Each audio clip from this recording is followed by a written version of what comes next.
Welcome to another interesting class of chemistry at RK Explains। तो बच्चों, अपने इस समय चल रहा है क्लास 12th का ऑर्गेनिक केमिस्ट्री का एक बहुत ही प्यारा सा चैप्टर एल्कोहल, फिनॉल और ईथर।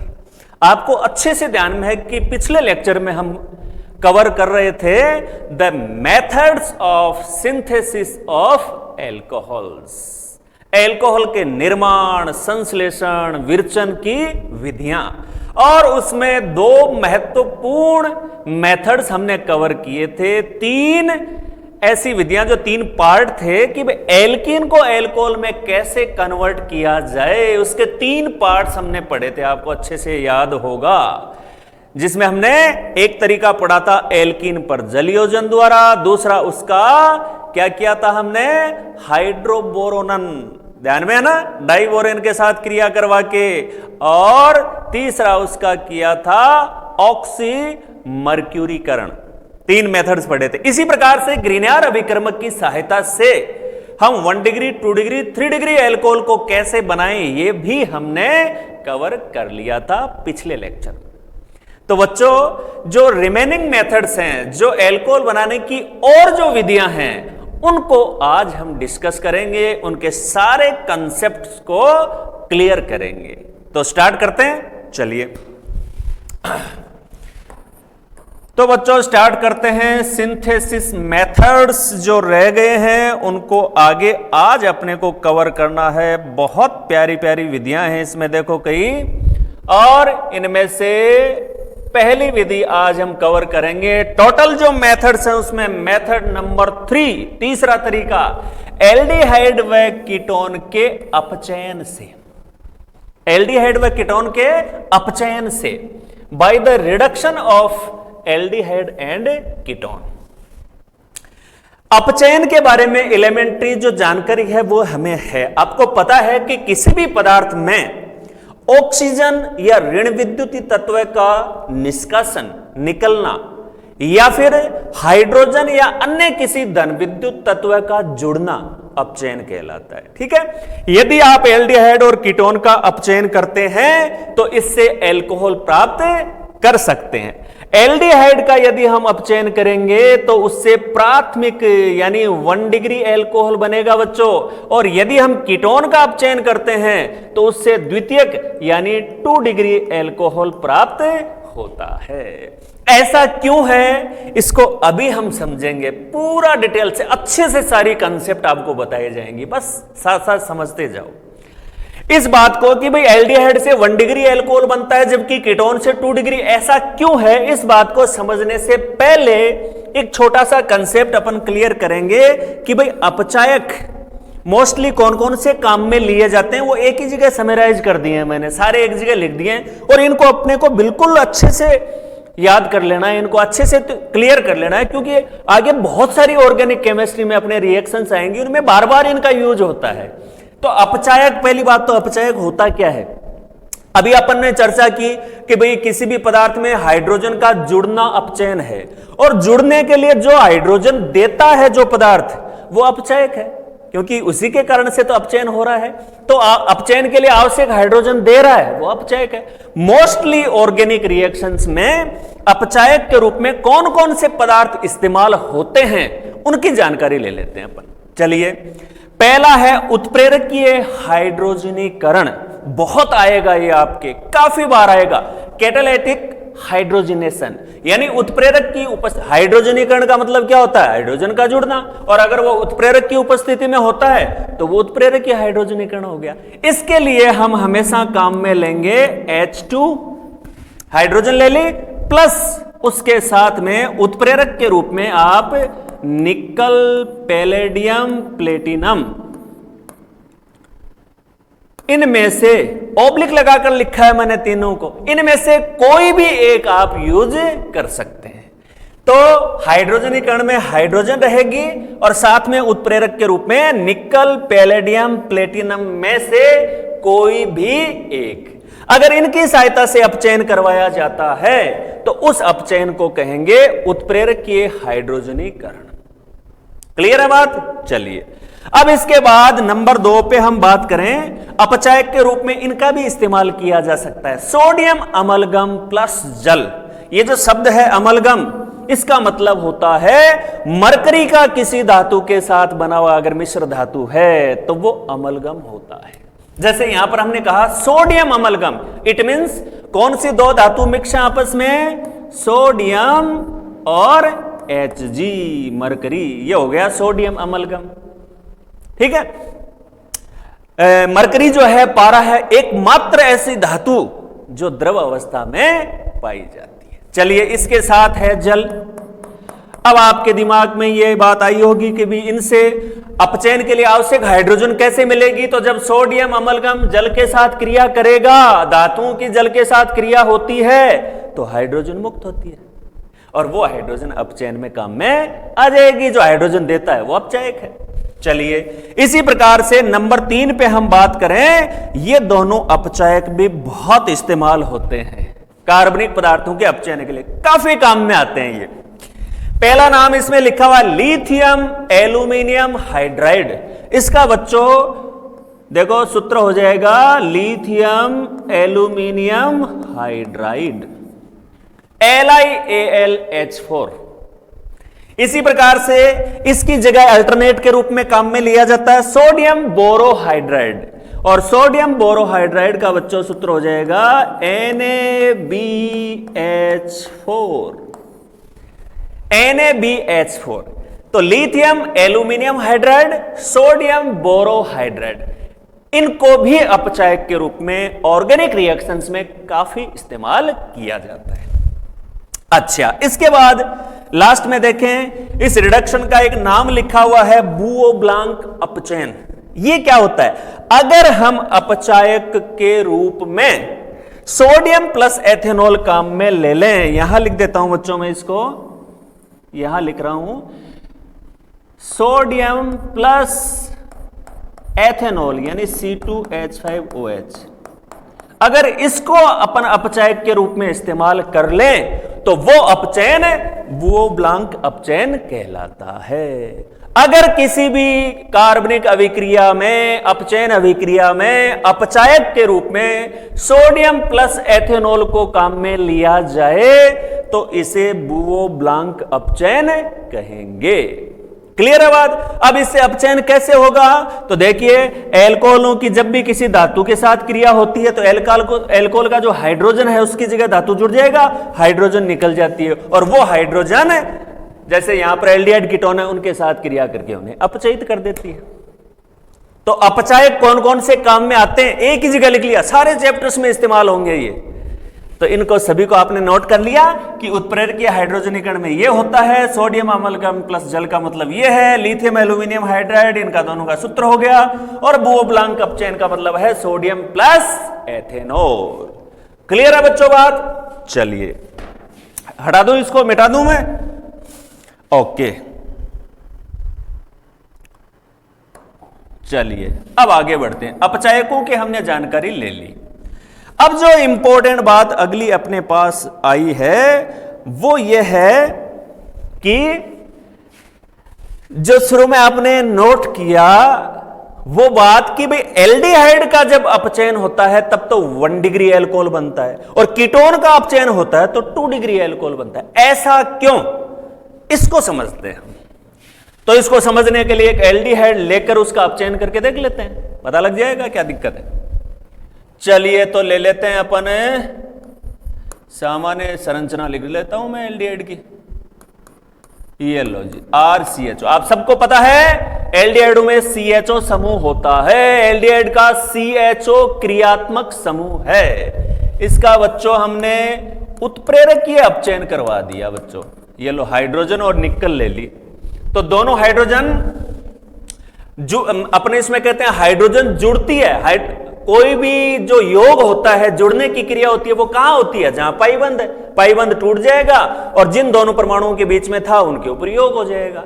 तो यहां पर हाइड्रोजन है तो कार्बन ऑक्सीजन के बीच में पाईबंद है वो टूट जाएगा, और कार्बन ऑक्सीजन दोनों पे एक एक हाइड्रोजन जुड़ जाएगी। तो ये देखो, ये लो, इस कार्बन पे एक हाइड्रोजन तो बच्चों ऑलरेडी है, एक हाइड्रोजन और जोड़ रहे हैं अपन, तो ये क्या हो गया CH2 और ऑक्सीजन के ऊपर हाइड्रोजन जुड़ेगी तो ये बच्चों क्या हो जाएगा OH, ये लो। और CH2OH समूह जिनमें होता है उन एल्कोहलों को बच्चों क्या कहा जाता है 1 डिग्री एल्कोहल, प्राइमरी एल्कोहल, प्राथमिक एल्कोहल इनको कहा जाता है। क्लियर है बात बिल्कुल। अब इस बात को समझने की आवश्यकता है कि एल्डिहाइड आप चाहे कोई भी ले लें, आप ज्यादा कार्बन वाला एल्डिहाइड लेंगे तो R समूह की साइज ही तो बढ़ेगी, CHO समूह तो ये का यही रहना है चाहे कोई भी एल्डिहाइड हो। CHO समूह हमेशा श्रृंखला के सिरे पर होता है।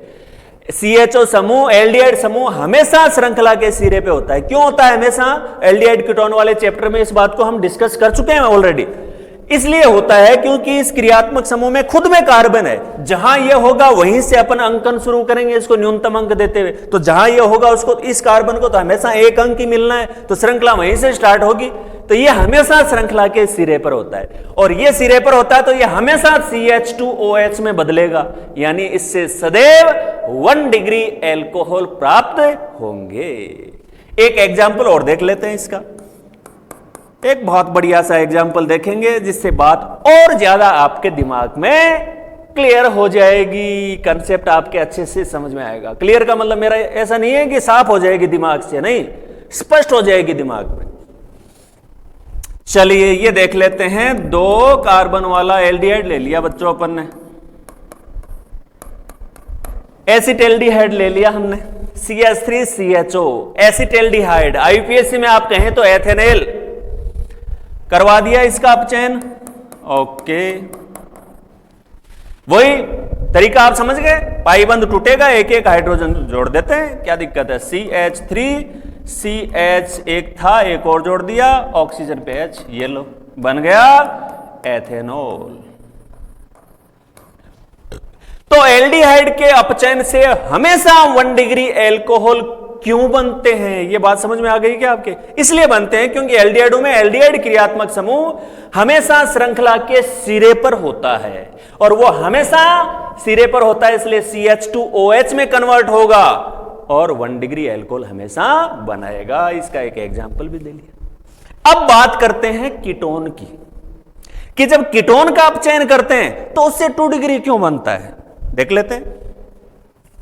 इसको आपने नोट कर लिया, मिटा दूं इसको मैं? ओके, चलिए बच्चों अब बात समझते हैं हम कीटोन वाली। तो कीटोन की बात समझने के लिए देखो ये ले लिया अपन ने सामान्य संरचना सूत्र कीटोन का RCOR। एल्डिहाइड और कीटोन में जो अंतर है वो आपको पता है।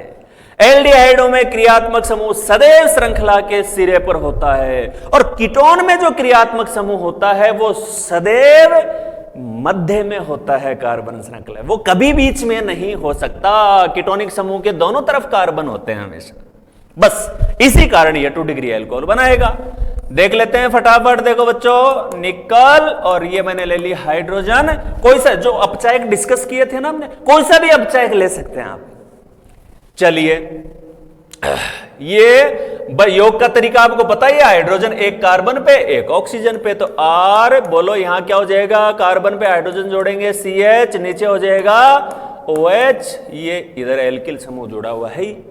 ये हमारा बन गया 2 डिग्री एल्कोहल। 2 डिग्री एल्कोहल क्यों हुआ बच्चों ये? क्योंकि इसमें OH समूह जिस कार्बन पर जुड़ा है वो कार्बन 2 डिग्री है। क्यों है 2 डिग्री? क्योंकि वो 2 अन्य कार्बनों से जुड़ा। एल्किल समूह का मतलब कार्बन तो है उसमें कोई न कोई, है ना, तो 2 अन्य कार्बनों से जुड़ा हुआ है, इसलिए ये हो गया 2 डिग्री कार्बन।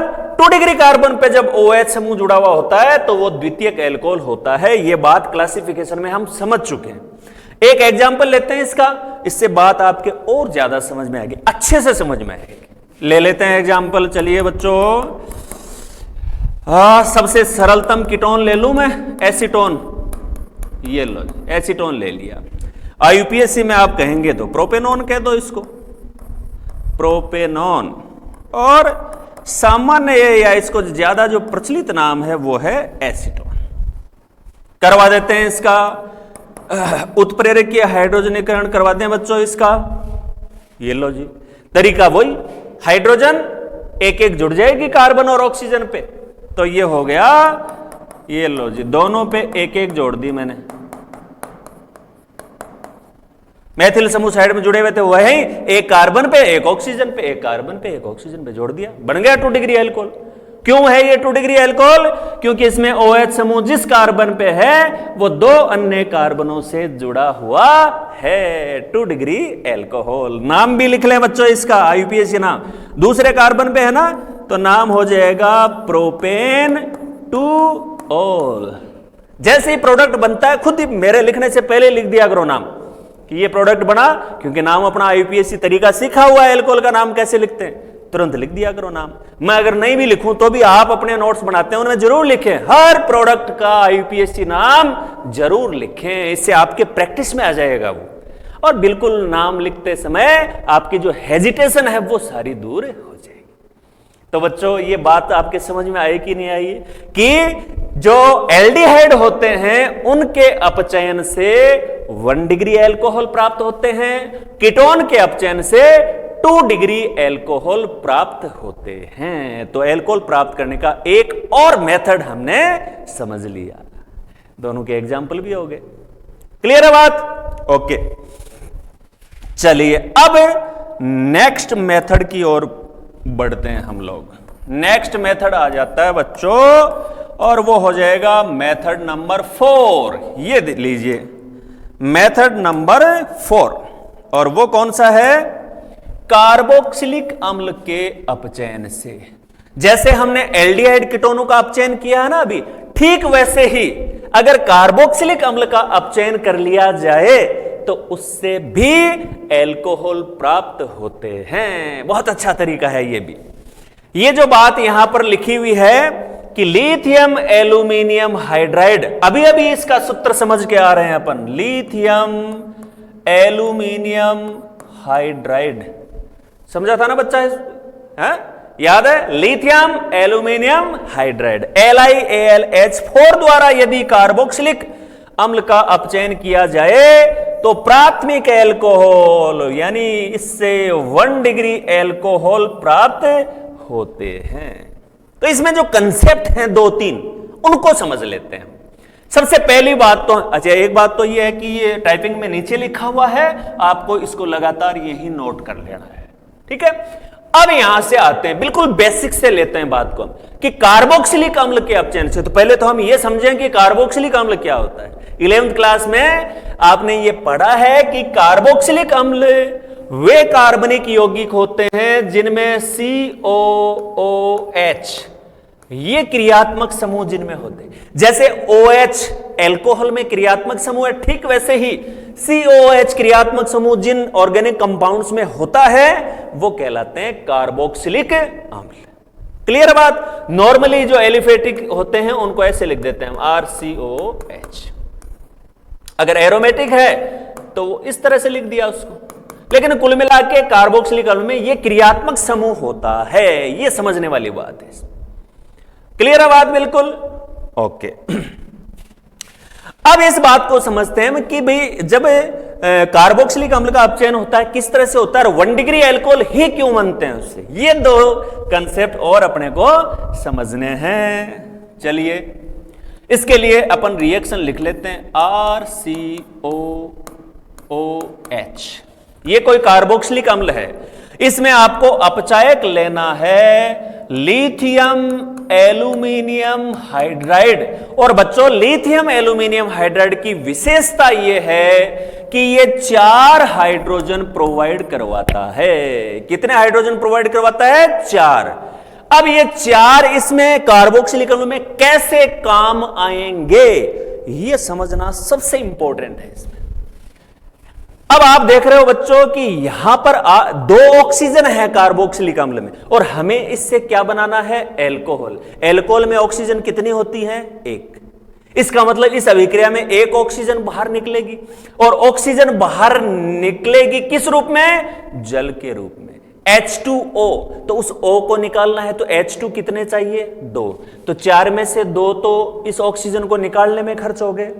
अब जहां से ऑक्सीजन हटी है डबल बॉन्ड वहां पर था, ऑक्सीजन द्विसंयोजी होती है, उस ऑक्सीजन जहां से हटी है उसके स्थान पे जुड़ने के लिए कितने हाइड्रोजन चाहिए? 2। तो 2 हाइड्रोजन तो उसको निकालने में खर्च हो गए निष्कासन में, और 2 हाइड्रोजन उसकी जगह जुड़ गए, तो कुल मिला के कितने हाइड्रोजन की आवश्यकता रही? 4। और ये 4 हाइड्रोजन प्रोवाइड करवाता है, इसलिए कार्बोक्सिलिक अम्लों के अपचयन के लिए ये बेस्ट है ये अपचयक। तो इस ऑक्सीजन को हमने निकाल दिया बच्चों जल के रूप में, और 2 इसके जगह हाइड्रोजन जोड़ दिए, तो RCH2OH, ये लो जी बन गया एल्कोहल, साथ में H2O। CH2OH है, इसका मतलब ये कौन सा एल्कोहल है? 1 डिग्री। इससे 1 डिग्री एल्कोहल ही क्यों बनता है? क्योंकि जो कार्बोक्सिलिक समूह है वो भी तो हमेशा श्रृंखला के सिरे पर ही होता है एल्डिहाइड की तरह, क्योंकि इसमें खुद में कार्बन है, और वरीयता क्रम में भी सबसे ज्यादा 1 नंबर वरीयता वाला कार्बोक्सिलिक समूह जो है वो क्रियात्मक समूह है। 1 नंबर प्रायोरिटी इसी की होती है। जहां यह समूह जुड़ा रहता है, जहां इसका कार्बन है, वहीं से श्रृंखला का अंकन प्रारंभ होता है। इसलिए यह हमेशा किनारे पर रहेगा, हमेशा किनारे पर रहेगा, तो CH2OH ही बनाएगा अपचयन से, यानी सदैव 1 डिग्री एल्कोहल ही बनेगा। एग्जाम्पल ले लें इसका एक, चलिए इसका एक एग्जाम्पल ले लेते हैं बच्चों। जो बहुत कॉमन एक एसिड है वो ले लें यहां पर, CH3COOH, जिसको आप एसिटिक एसिड कहते हैं। एसिटिक एसिड, एसिटिक एसिड का करवा लिया बच्चों, लिथियम एल्यूमिनियम हाइड्राइड द्वारा अपचयन। तरीका आपको बता दिया, 2 हाइड्रोजन ऑक्सीजन को जल के रूप में निकालेंगे, 2 इसकी जगह जुड़ जाएंगे। तो आप अभिक्रिया को पहले ही कंप्लीट कर लिया करो खुद ही। CH3CH2OH, ये लो साहब, ये बन गया एथेनॉल।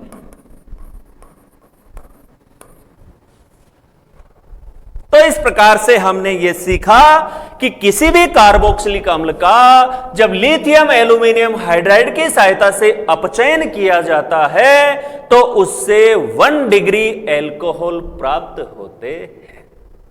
क्लियर है बात? ओके, आगे बढ़ जाएं इसके बाद अपन। चलो अब बच्चों नेक्स्ट विधि की ओर, जो मेथड नंबर 5 है उसकी ओर बढ़ जाते हैं हम। ये लीजिए, मेथड नंबर 5 आपके सामने आ चुका है। एस्टर के जल अपघटन से, और एस्टर नाम सुनते ही आपके दिमाग में तुरंत आ गया, एस्टर नाम सुनते ही इसका जो संरचना सूत्र है वो आपके ध्यान में आ गया, RCO। देखो जो ये अम्ल क्लोराइड, एस्टर, एनहाइड्राइड, ये सारे के सारे क्या होते हैं? एक एमाइड भी है इसमें, ये अम्ल व्युत्पन्न होते हैं। अम्ल व्युत्पन्न का मतलब होता है जो अम्ल से बना है, और अम्ल में जो अभी अभी अपन ने डिस्कस किया था उनका जो संरचना सूत्र है वो होता है RCOOH। अगर OH हटकर उसके स्थान पर कोई दूसरा ग्रुप जुड़ जाए तो वो अम्ल व्युत्पन्न कहलाता है। जैसे एस्टर है वो एक अम्ल व्युत्पन्न है, इसमें OH समूह जुड़कर एल्कोक्सी समूह जुड़ जाता है OH हटकर। ये एस्टर का संरचना सूत्र हो गया बच्चों, RCO। और अम्ल में तो होता आगे OH हट गया, उसके स्थान पर एल्कोक्सी आ गया। इसको एल्कोक्सी बोलते हैं क्योंकि इसमें एल्किल प्लस ऑक्सीजन है, एल्कोक्सी। ठीक है, तो एल्कोक्सी समूह यदि OH के स्थान पर जुड़ जाए तो इस प्रकार से बनने वाले यौगिक बच्चों क्या कहलाते हैं? एस्टर। और अगर इस एस्टर का अम्ल की उपस्थिति में जल अपघटन करवा लिया जाए, जल अपघटन का मतलब होता है यदि कोई यौगिक जल से क्रिया करके टूट जाता है, अपघटित हो जाता है, तो वो जल अपघटन कहलाता है। इससे कार्बोक्सिलिक अम्ल व एल्कोहल प्राप्त होते हैं। जिस कार्बोक्सिलिक अम्ल का वो एस्टर है, एक अणु तो उस कार्बोक्सिलिक अम्ल का बन जाएगा और दूसरा अणु एल्कोहल का प्राप्त होगा। कैसे? एक एग्जांपल लेते हैं, पूरी बात आपके क्लियर हो जाएगी। इसकी जो मैकेनिज्म है वो क्या है ये समझ लेते हैं अपन। तो बच्चों मैंने ये लिख लिया एस्टर, RCOOR। 2 एल्किल समूह हैं इसमें, और दोनों एल्किल समूह में अंतर बताने के लिए जो प्रोडक्ट बनेंगे उनमें कौन सा एल्किल समूह कहां जा रहा है, इस बात को क्लियर करने के लिए इस R पे मैं डैश लगा देता हूं ताकि हमें यह पता लग जाए कि प्रोडक्ट में वो कहां गया। ठीक है, चलिए अब इसकी अभिक्रिया हमने करवा या इसका हमने करवा दिया जल अपघटन, और जल अपघटन हमने इसका करवाया अम्ल की उपस्थिति में बच्चों। H+ हमने लिख दिया, इसका मतलब इस जल अपघटन में अम्ल उपस्थित है। अब सबसे इंपॉर्टेंट बात कि इसका अपघटन कहां से होता है, कहां से टूटेगा ये एस्टर, तो यहां से टूटेगा बच्चों, हमेशा यहां से टूटेगा हमेशा, ध्यान रखना आपको। अब जल में दो ग्रुप हैं, H और OH। अब यहां से ये टूट गया, एक के साथ जुड़ जाएगा OH, दूसरे के साथ जुड़ जाएगा H। और इसमें आपको हमेशा ये बात, ये कंसेप्ट दिमाग में रखना है कि जो एल्किल समूह में से ऑक्सीजन के साथ जुड़ा जो एल्किल समूह है, ऑक्सीजन के साथ, ये एल्किल समूह कार्बन के साथ जुड़ा हुआ है, ये एल्किल समूह ऑक्सीजन के साथ जुड़ा हुआ है, ये फर्क है इन दोनों में। ऑक्सीजन के साथ जुड़ा एल्किल समूह सदैव एल्कोहल में जाएगा, सदैव एल्कोहल बनाएगा। इसका मतलब RO के साथ क्या जुड़ेगा, जल का H, तो ये बन जाएगा, यहां आगे लिख दूं मैं इसको ROH, और ये डैश लगा दिया जिससे हमें ये पता लग जाए कि ये वो एल्किल समूह है जो ऑक्सीजन के साथ जुड़ा हुआ था। और ये जो RCOO है उसके साथ क्या जुड़ जाएगा, OH, तो ये अपना मूल अम्ल बन गया जिससे वो एस्टर बना था। ये लो, तो जब भी किसी अम्ल की उपस्थिति में, अम्ल की उपस्थिति है ये H+, एस्टर का जल अपघटन होता है, एस्टर टूट रहा है, अपघटित हो रहा है, जल से क्रिया करके हो रहा है, इसलिए जल अपघटन कह दिया इसको। एक अणु कार्बोक्सिलिक अम्ल का, एक अणु एल्कोहल का। ये देखो, ये तो कार्बोक्सिलिक अम्ल का अणु और ये एल्कोहल का। अब इसमें कंफ्यूजन सबसे ज्यादा यही होता है कि भाई यहां से टूट रहा है तो H किधर जोड़े, OH किधर जोड़े, तो इसलिए क्लियर कर दिया आपको कि ऑक्सीजन के साथ जो एल्किल समूह जुड़ा है वो हमेशा एल्कोहल बनाएगा। बस कोई कंफ्यूजन रहेगा नहीं इसके बाद। चलिए एक एग्जांपल देख लेते हैं इसका उससे अपने बात बहुत अच्छे से समझ में आएगी। ये लो बच्चों, ये मैंने एक एस्टर ले लिया, CH3COOC2H5, एथिल एसीटेट बोलते हैं इसको, एथिल एसीटेट, और आईयूपीएससी में इसका नाम होता है एथिल एथेनोएट, क्योंकि आईयूपीएससी में एस्टरों का नाम एल्किल एल्केनोएट के रूप में करते हैं। खैर कार्बोक्सिलिक अम्ल और उनके जो डेरिवेटिव्स हम पढ़ेंगे उसमें सारी बातें आ जाएंगी, कहीं कोई इसमें चिंता करने की आवश्यकता आपको नहीं है। चलिए फिलहाल हमें जल अपघटन समझना है। इसका जल अपघटन अम्ल की उपस्थिति में, तो यहां से आपको बता रहा, यहां से टूट जाएगा और ऑक्सीजन के साथ जुड़ा एल्किल समूह हमेशा एल्कोहल में जाएगा और इधर जुड़ जाएगा OH। तो पहले इधर OH जोड़ दें अपन, तो ये हो गया CH3COOH, 2 कार्बन वाला कार्बोक्सिलिक अम्ल बन गया, एसिटिक अम्ल, और ये बन गया C2H5OH। क्लियर है बात? यानी एक अणु तो बन गया यहां पर एथेनॉल का, और ये यहां पर बन गया एथेनोइक अम्ल, ऐसा बने नाम लिखे तो एसिटिक अम्ल। ये इसका तरीका है बच्चों एस्टर के जल अपघटन का। किसका तरीका है ये? एस्टर के जल अपघटन का तरीका है। तो जब भी अम्ल की उपस्थिति में एस्टर का जल अपघटन होता है ये टूट जाएगा और जो ऑक्सीजन के साथ जुड़ा हुआ एल्किल समूह वो तो बनाएगा एल्कोहल और शेष भाग बना लेगा कार्बोक्सिलिक अम्ल। ओके, तो ये विधि हो गई, आपने नोट डाउन कर लिया इसको। आगे बढ़ जाएं इसके बाद हम। चलिए अगली विधि की ओर बढ़ते हैं हम। मेथड नंबर 6, ये लो जी, ये मेथड नंबर 6 बहुत इंपॉर्टेंट। ये हेलो एल्केन वाला जो अपना चैप्टर है उसमें भी ये आ जाता है अपने, बहुत इंपॉर्टेंट है।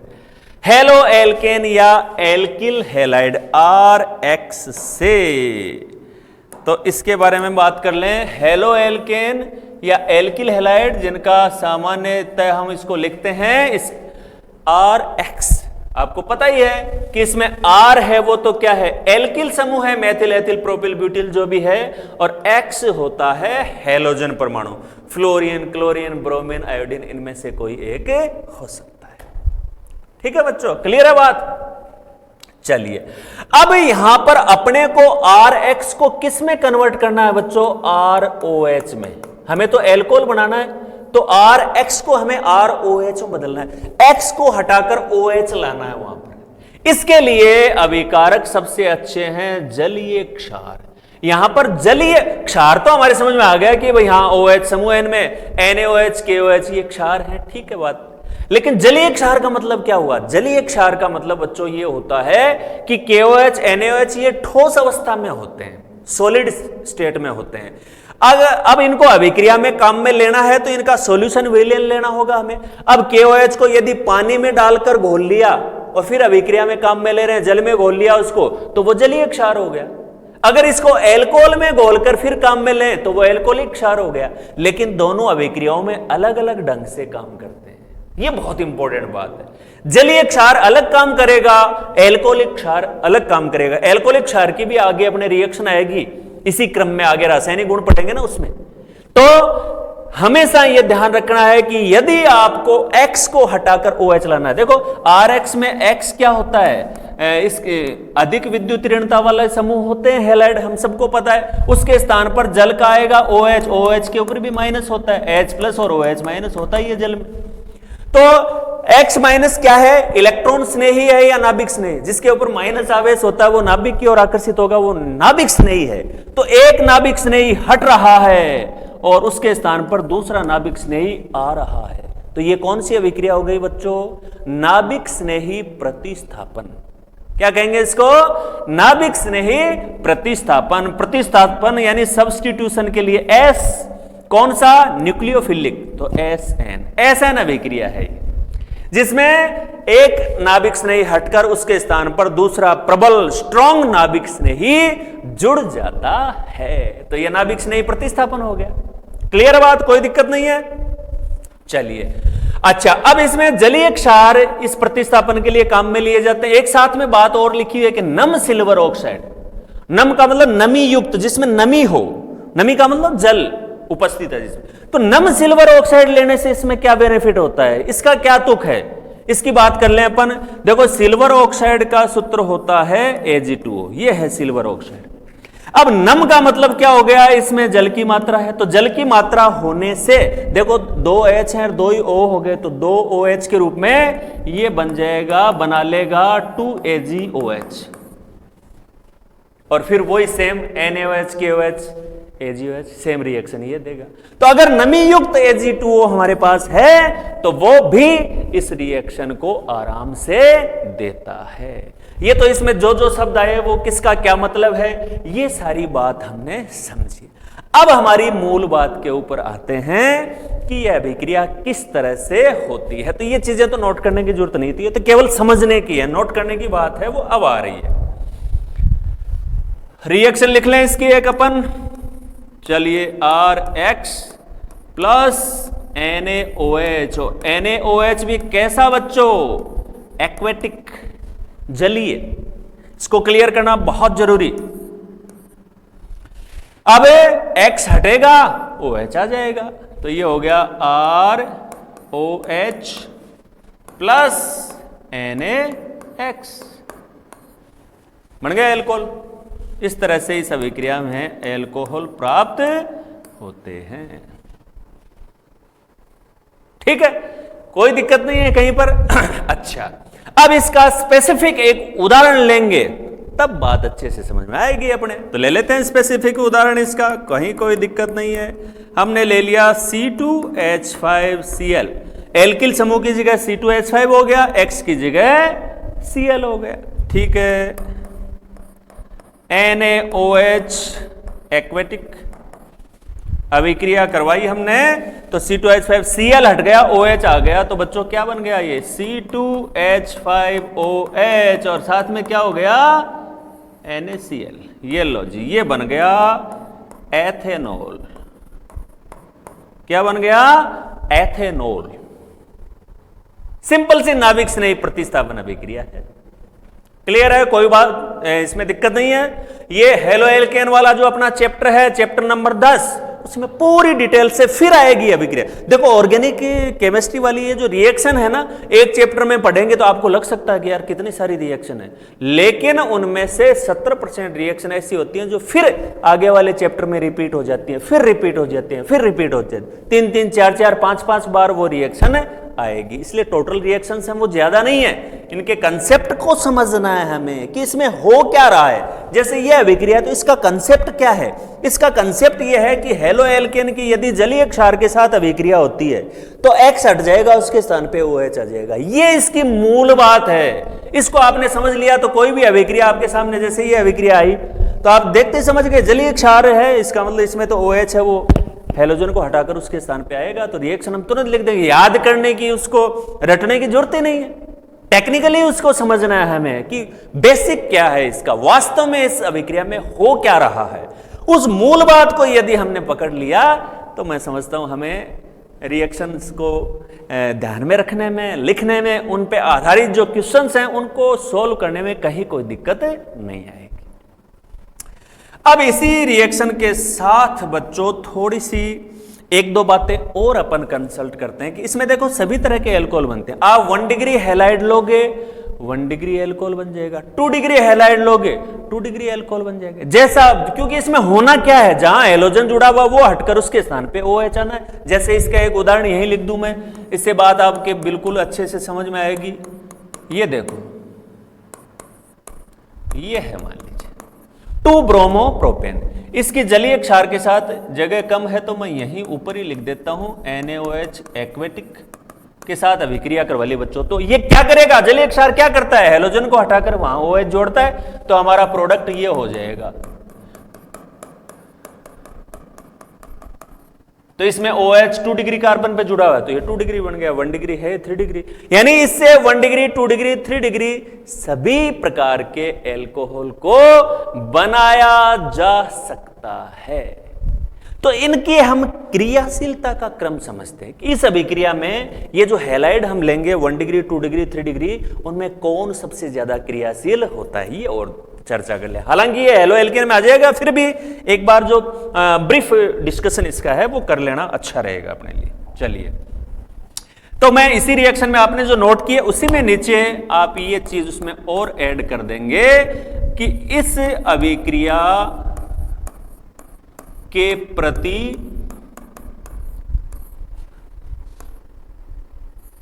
हैलाइडों की क्रियाशीलता का क्रम, द ऑर्डर ऑफ रिएक्टिविटी, क्रियाशीलता का क्रम, और इनकी क्रिया हैलाइडों की, जो 3 तरह के हैलाइड हैं हमारे पास, 1 डिग्री 2 डिग्री 3 डिग्री। जैसे एल्कोहल में हमने पढ़ा कि OH जैसे कार्बन पे जुड़ा रहता है वही उसका प्रकार हो जाता है, ठीक यही बात हैलाइड पर भी लागू होती है। हेलोजन जिस कार्बन पे, जैसे कार्बन पे जुड़ा रहता है वही हैलाइड का प्रकार हो गया। इनमें क्रियाशीलता का क्रम बच्चों ये होता है, यानी अभी जो रिएक्शन हमने पढ़ी उसके प्रति 3 डिग्री हैलाइड सबसे ज्यादा एक्टिव होते हैं, वो सबसे ज्यादा आसानी से देते हैं। 2 डिग्री की क्रियाशीलता उससे कम और 1 डिग्री की क्रियाशीलता सबसे कम। इसका कारण हम समझना चाहेंगे, ऐसा क्यों होता है? ऐसा इसलिए होता है, अभी आपने उस रिएक्शन में देखा था कि उसमें होता क्या है कि कार्बन और हेलोजन के बीच का बंध है वो टूट जाता है ना, और बीच का बंध टूटेगा तो बच्चों X के ऊपर तो आएगा माइनस और कार्बन पे हो जाएगा प्लस। कार्बन पे प्लस आवेश होता है, इसको क्या कहा जाता है? Carbonium ion. क्या बोलते हैं इसको? Carbonium ion. और 11th क्लास में हमने पढ़ा था कि जो कार्बोकेटायन, केटायन का मतलब धनायन होता है, कार्बन पे प्लस आवेश, कि जो कार्बोकेटायन या कार्ब धनायन होते हैं उनमें स्थायित्व का क्रम ये होता है, 3 डिग्री कार्बोकेटायन सबसे ज्यादा स्थायी और 1 डिग्री सबसे कम। तो इस अभिक्रिया में 3 डिग्री हैलाइड ज्यादा क्रियाशील क्यों है? क्योंकि जैसे ही CX बंध टूटेगा, टूटते ही वो 3 डिग्री कार्बोकेटायन बनाएंगे और वो सबसे ज्यादा स्थायी होता है। और यौगिक हमेशा उस अभिक्रिया की ओर बढ़ते हैं जिनसे उसका स्थायित्व बढ़ता है। अभिक्रियाओं को करने के पीछे मकसद ही यही होता है कि स्थायित्व में वृद्धि हो, इसलिए यह क्रम है। तो इसमें भाग लेने वाला हैलाइडों का हमने समझ लिया कि 1 डिग्री 2 डिग्री 3 डिग्री का क्या क्रम होगा। अब अगर उसमें हैलोजन अलग अलग है, एक में फ्लोरीन है, एक में क्लोरीन, ब्रोमीन, आयोडीन, तो उनकी क्या स्थिति होगी, तो उनका क्रियाशीलता का क्रम है और देख लेते हैं हम। इसी में लिख देता हूं बच्चों में नीचे, इसी में नीचे लिख देते हैं, चारों को देख लें आप। ये फ्लोराइड हो गया, ये क्लोराइड है, ये ब्रोमाइड है और ये आयोडाइड है। आप खुद बता देंगे बच्चों इस अभिक्रिया में क्या हो रहा है। मूल चीज देखो क्या है, कार्बन और हेलोजन के बीच का बंध टूटेगा। यह बंध जितनी आसानी से टूट जाएगा वो उतना ही ज्यादा क्रियाशील है। तो बताओ इन चारों में से सबसे कमजोर बंध कौन सा है, सबसे आसानी से टूटने वाला कौन सा है? कार्बन और आयोडीन के बीच में जो है, आयोडाइड में जो बंध है, CI बंध है, वो सबसे कमजोर है, ये जल्दी टूटेगा। तो ये इन अभिक्रियाओं में सबसे ज्यादा क्रियाशील होंगे। तो ये दोनों क्रम कि हैलाइड में हैलोजन कैसे कार्बन पे जुड़ा हुआ है, उसके आधार पर 3 डिग्री 2 डिग्री 1 डिग्री की बात को हमने समझ लिया। और अगर उसमें हैलोजन अलग अलग, क्योंकि RX में तो X कोई सा भी हैलोजन हो सकता है, वो अगर है, जैसे हमसे ये पूछ ले कि भाई बताओ इस अभिक्रिया में C2H5Br, C2H5Cl, C2H5I में से इनमें इस अभिक्रिया के प्रति क्रियाशीलता का क्रम बताइए। तो हम देखेंगे कि सबसे कमजोर बंध ये है तो ये सबसे ज्यादा क्रियाशील होगा, सबसे मजबूत बंध ये है तो इसकी क्रियाशीलता सबसे कम होगी। तो हमारा आंसर क्या हो जाएगा बच्चों, हम कहेंगे C2H5Cl सबसे कम क्रियाशील है, उससे ज्यादा हो जाएगा C2H5Br और उससे ज्यादा हो जाएगा C2H5I। तो ये रिएक्शन है अपनी पूरी। तो सारी बातें जो इस रिएक्शन से रिलेटेड थी उन सारी बातों को हमने डिस्कस कर लिया है। क्लियर है बात? बिल्कुल। आगे बढ़ूं मैं, नोट कर लिया आपने? चलिए अब जो लास्ट मेथड है अपना उसकी ओर बढ़ जाते हैं बच्चों हम, और उसमें हम 1 डिग्री एमीन यानी जो प्राथमिक एमीन है उससे एल्कोहल कैसे प्राप्त किए जाएं इसका तरीका समझेंगे। प्राथमिक एमीन या 1 डिग्री एमीन, प्राथमिक एमीन या 1 डिग्री एमीन का बच्चों आप सभी जानते हैं, इसका ये फॉर्मूला है RNH2, यानी जिस एमीन में NH2 क्रियात्मक समूह होता है, NH2 जिसको बोला जाता है एमिनो, एमिनो क्रियात्मक समूह जिसमें है NH2 वो 1 डिग्री एमीन कहलाती है। ये क्रियात्मक समूह होता है इसमें हमेशा। तो इससे हम एल्कोहल कैसे प्राप्त करें इसका तरीका देखिए आप। पहले क्या चीज लिखी हुई है इसको समझते हैं। नाइट्रस अम्ल HNO2, नाइट्रस अम्ल के साथ RNH2 यानी 1 डिग्री एमीन, RNH2 की क्रिया से एल्कोहल प्राप्त होते हैं। यानी आपको यदि 1 डिग्री एमीन को एल्कोहल में कन्वर्ट करवाना है तो उसकी अभिक्रिया नाइट्रस अम्ल से करनी होगी। किससे करनी होगी? नाइट्रस अम्ल से। अब यह अभिक्रिया कैसे होती है इसको थोड़ा सा समझते हैं, बहुत इंटरेस्टिंग है। इसकी एक शॉर्ट ट्रिक भी बताऊंगा मैं आपको जिससे आप इसको बड़े आराम से एल्कोहल में कन्वर्ट कर पाएंगे। ठीक है बच्चों?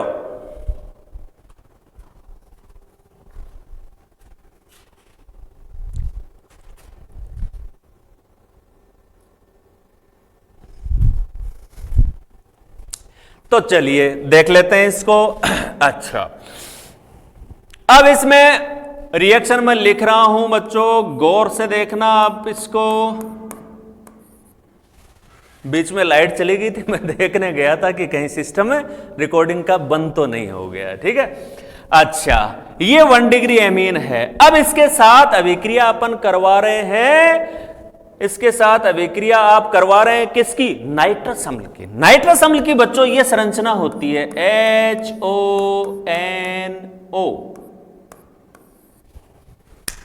एक जगह हम इसको लिख देते हैं HNO2, ये इसकी स्ट्रक्चर है HONO, तो HN और 2 ऑक्सीजन हो गया HNO2। अब ये कैसे रिएक्शन करता है इसको समझने के लिए एक बहुत अच्छी ट्रिक है। इसको आप इसके नीचे इस तरह से लिखें कि N के नीचे N आ जाए, N के नीचे N आ गया, O हो गया, और इधर क्या रह गया OH। अब अभिक्रिया में प्रोडक्ट क्या बनेंगे, ये लो, ये प्रोडक्ट बन गए। क्या क्या बना इसमें देखो, ROH एल्कोहल, N2, और ये बन गया H2O, बन गया एल्कोहल। ये अभिक्रिया होती है। तो ये ट्रिक है समझने के लिए कि किस तरह से टूट रहा है, कहां किसके साथ कौन जा रहा है। तो आप नाइट्रस अम्ल को इस प्रकार से 1 डिग्री एमीन है उसके नीचे इस तरह से लिखें कि नाइट्रोजन के नीचे नाइट्रोजन आ जाए, फिर प्रोडक्ट है वो खुद बता रहा है कि ये बनेगा। ये बात केवल समझने की है। जब आप रिएक्शन लिखेंगे तब तो उसको इसी तरह से लिखेंगे जैसा सभी अभिक्रियाओं में अपन लिखते हैं कि RNH2 प्लस HNO2 यानी नाइट्रस अम्ल, और ये बन गया ROH plus N2 plus H2। Clear है बात बिल्कुल। चलिए आगे बढ़ जाएं इसके बाद। अच्छा, अब इस पर आधारित एक एग्जाम्पल ले लेते हैं हम। चलिए ले लेते हैं, ये एग्जाम्पल हो गया बच्चों अपना C2H5NH2, C2H5NH2। इसकी नाइट्रस अम्ल से बच्चों अभिक्रिया करवा दी तो आप समझ गए N के नीचे N होगा तो N2 या H2O, और C2H5 के नीचे क्या आ जाएगा OH। तो ये हो गया C2H5OH plus N2 plus H2O, यानी इससे हमें क्या प्राप्त हो गया, एथेनॉल। क्या प्राप्त हो गया बच्चों, एथेनॉल। समझ गए बात को, क्लियर है, कहीं कोई दिक्कत नहीं है इसमें। चलिए अब इसमें एक एक्सेप्शन है कि बाकी सभी एमीन में किसी भी 1 डिग्री एमीन को लेकर आप नाइट्रस अम्ल से उसकी अभिक्रिया करवाएंगे तो इसमें हमेशा अपने को एल्कोहल मुख्य उत्पाद के रूप में मिलेगा। लेकिन एक बच्चों इसमें एक्सेप्शन है जो इस अभिक्रिया के नीचे आपको नोट कर लेना है। वो एक्सेप्शन ये है कि अगर इस अभिक्रिया में आप मेथिल एमीन को लेते हैं, एक्सेप्शन बता देता हूं आप नोट कर लेना नीचे, यदि इस अभिक्रिया में आप लेते हैं मेथिल एमीन, मेथिल एमीन यदि इस अभिक्रिया में आप लेंगे CH3NH2 तो मुख्य उत्पाद है वो मेथेनॉल। भाई इसमें तो क्या बन जाना चाहिए, आप यहां पर CH3 ले लेंगे तो अपने हिसाब से तो यहां CH3 आ जाएगा, तो CH3OH यानी मेथेनॉल बनना चाहिए। लेकिन इसमें मुख्य उत्पाद मेथेनॉल न बनकर ईथर बनता है, इसका डाई मेथिल ईथर मुख्य उत्पाद बनता है। तो आपको क्या नोट करना है मैं लिख ही देता हूं, आप इसको इस तरह से लिख लेंगे। इस अभिक्रिया में नीचे लिखेंगे अपवाद, एक्सेप्शन, CH3NH2 यानी मेथिल एमीन इस अभिक्रिया में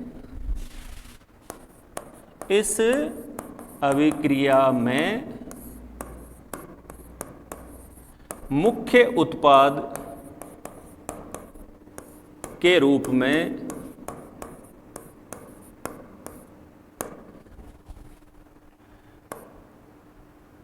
डाई मेथिल ईथर,